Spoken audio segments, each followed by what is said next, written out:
वज़ीर फाइनेंस और सेहत हरीश राव ने मीडिया से बात करते हुए मरकजी हुकूमत की जानिब से किसानों को सरबराह किए जाने वाली मुफ्त बरखी सरबराही पर रोक लगाने और किसानों से बरखी के पैसे वसूल करने के सिलसिले में मीटर्स लगाने का मीडिया के सामने सबूत पेश करते हुए मरकजी हुकूमत की जानिब से रियासती हुकूमतों को जारी किए गए मकतूबात पेश किए और कई रियासतों में लगाए गए मीटर्स की तफसीलात पेश करते हुए बताया कि मरकजी वज़ीर सयाहत किशन रेड्डी और सदर रियासती बीजेपी बंडी संजय इस ताल्लुक से झूठा प्रोपेगेंडा कर रहे हैं और दोनों कायदीन एक मरकजी वजीर रहते हुए और एक रियासती सदर के ओहदे पर फायद रहते हुए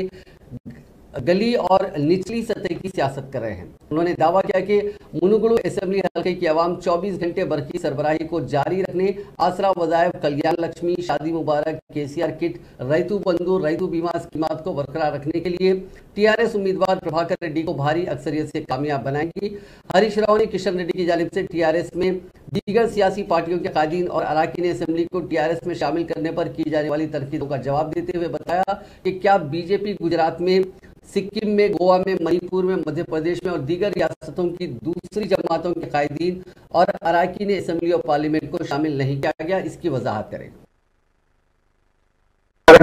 రైతు బంధు, రైతు బీమా, ఆసరా పెన్షన్లు, కళ్యాణ లక్ష్మి, షాదీ ముబారకు, కేసీఆర్ కిట్టు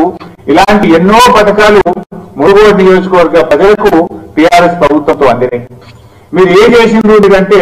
అడగడి పోయి కేసీఆర్ కిట్ అందుకున్న చెల్లెనడుగు, ఆసరా పెన్షన్ అందుకున్న అవ్వనడుగు, బాయికాడు 24 గంటల ఉచిత కరెంట్ అందుకున్న రైతు అన్ననడుగు,